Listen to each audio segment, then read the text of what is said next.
राम राम। इस वीडियो में हम बात करेंगे कि नवमांश कुंडली का क्या महत्व होता है।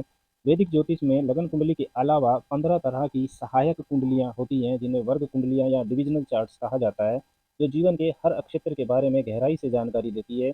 नवमांश कुंडली सबसे महत्वपूर्ण सहायक कुंडली या वर्ग कुंडली होती है। ये इतनी महत्वपूर्ण है कि इसे लगन कुंडली के जितना ही इम्पोर्टेंस दिया जाता है। नवमांश कुंडली का अर्थ अगर हम समझें तो लगन कुंडली यदि शरीर है तो नवमांश कुंडली उसकी आत्मा है। लगन कुंडली एक पेड़ है तो नवमांश कुंडली उसका फल है। लगन कुंडली और नवमांश कुंडली दोनों का ही अध्ययन करना जरूरी होता है। लगन कुंडली से जो संकेत मिलते हैं, नवमांश कुंडली से वही संकेत सत्यापित किए जाते हैं। एक राशि में 30 डिग्री होती है। नवमांश कुंडली बनाने के लिए एक राशि की 30 डिग्री को 9 से डिवाइड किया जाता है, भाग दिया जाता है। तो नवमांश कुंडली में 3 डिग्री 20 मिनट के 9 हिस्से हो जाते हैं। महर्षियों मुनियों ने नवमांश चक्र बनाया है, उसके अनुसार लगन व सभी ग्रह नवमांश कुंडली में स्थिति पाते हैं। नवमांश कुंडली का फल अगर हम समझें तो नवमांश कुंडली बनाने के बाद उसे समझना यानी कि उसके संकेतों को समझना ज़्यादा जरूरी होता है। कंप्यूटर सॉफ्टवेयर नवमांश कुंडली बनाकर दे देता है। नवमांश कुंडली मुख्यतः 3 तरह की महत्वपूर्ण जानकारी देती है। नंबर 1, ग्रह की वास्तविक ताकत। नंबर 2, आपके भाग्य पक्ष लक फैक्टर की जानकारी। नंबर 3, वैवाहिक जीवन की जानकारी। नवमांश कुंडली नवम भाव का गहरा अध्ययन होता है। Surgical opening of 9th house of D1 लगन कुंडली। नवमांश कुंडली भाग्य के बारे में गहराई से बताती है तथा शादी का भाग्य से गहरा संबंध है, तो वैवाहिक जीवन व जीवन साथी के बारे में भी जानकारी देती है। नवमांश कुंडली वैवाहिक जीवन के बारे में बताती है तो 30-32 की उम्र के बाद व्यक्ति पर नवमांश कुंडली प्रभावित होती है, मतलब वो बहुत ज्यादा प्रभाव देने लगती है। लगन कुंडली के ग्रह नवमांश कुंडली में स्थिति अनुसार फल देने लग जाते हैं 30-32 की उम्र के बाद, ऐसा हम कह सकते हैं। नवमांश कुंडली में नक्षत्र नहीं होते, डिग्री नहीं होती। लगन व नवमांश कुंडली को साथ साथ रख कर ही पढ़ना चाहिए। लगन कुंडली बताएगी कि आप कैसे विकसित होंगे, कैसा विकास होगा आपका। उसके बाद नवमांश कुंडली बताएगी कि विकसित होने के बाद या 30-32 की उम्र के बाद आप कैसे होंगे, कैसे बिहेव करेंगे। लगन कुंडली विकासशील रूप है आपका, नवमांश कुंडली आपका विकसित रूप है। नवमांश कुंडली और वैवाहिक जीवन की बात करें तो आप लगन कुंडली में विवाह के लिए सप्तम भाव सप्तमेश और कारक शुक्र को देखते हैं। बृहस्पति की स्थिति भी देखी जाती है। नवमांश में भी 7वां भाव सप्तमेश व कारक शुक्र गुरु की स्थिति को देखना चाहिए। अगर लगन कुंडली में भाव व ग्रह की स्थिति मजबूत है मगर नवमांश कुंडली में कमजोर है तो यह एक औसत स्थिति बनती है। लेकिन लगन कुंडली में भाव व ग्रहों की स्थिति कमजोर है और नवमांश कुंडली में भाव व ग्रह की स्थिति मजबूत है, तो यह औसत से ऊपर की स्थिति बनती है, मजबूती की तरफ जाती है। लगन कुंडली में भी भाव और ग्रहों की स्थिति मजबूत है तथा नवमांश कुंडली में भी मजबूत है तो यह बेहतरीन फल होता है। नवमांश कुंडली का लगन व लग्नेश भी बहुत महत्वपूर्ण जानकारी देता है। नवमांश कुंडली का लगन व लग्नेश बताता है कि विवाह के प्रति आपका फोकस, आपकी नीयत, इंटेंशंस कैसी हैं, रिश्ते व विवाह के प्रति आपकी सोच समझ कैसी है। इन सब की जानकारी नवमांश कुंडली का पहला भाव और उसका स्वामी देता है। इसके साथ ही नवमांश कुंडली का लग्नेश जिस भाव में है उसकी स्थिति वैवाहिक जीवन की दिशा बता सकती है। वह कुछ ऐसी क्रियाओं की तरफ संकेत करती है जिनको करने से वैवाहिक जीवन अच्छा हो सकता है, पहले से अच्छा है तो और अच्छा हो सकता है। नवमांश कुंडली के लग्नेश की स्थिति को समझकर वैवाहिक जीवन के सामंजस्य परस्पर समझ को बढ़ाया जा सकता है। किसी भी भाव का स्वामी उस भाव की चीजों के रख रखाव के लिए जिम्मेदार होता है। नवमांश कुंडली के लग्नेश की स्थिति को समझकर आप अपनी विवाह के प्रति सोच समझ को सुधार सकते हैं।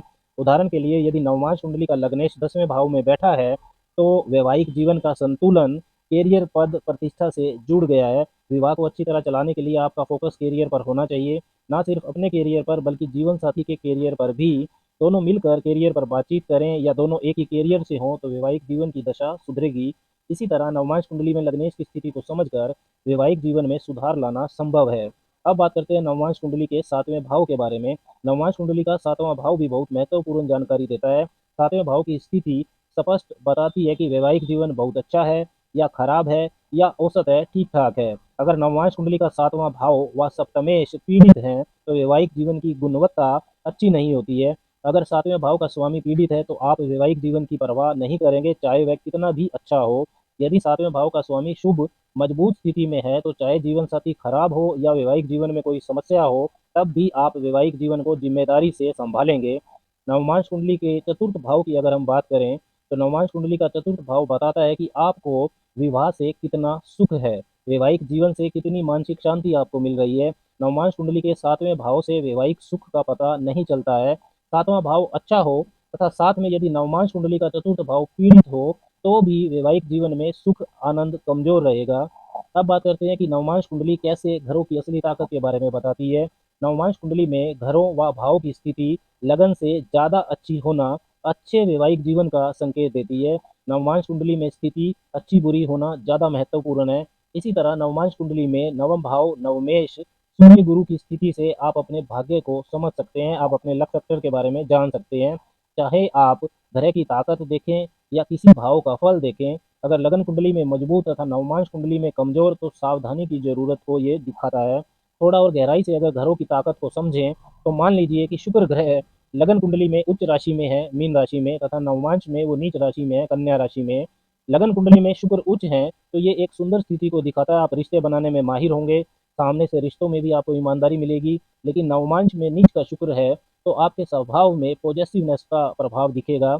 इसके साथ आप अपने पार्टनर से पूरी ईमानदारी चाहेंगे लेकिन खुद ईमानदार नहीं रहेंगे, रिश्तों में मतभेद होना शुरू हो जाएगा।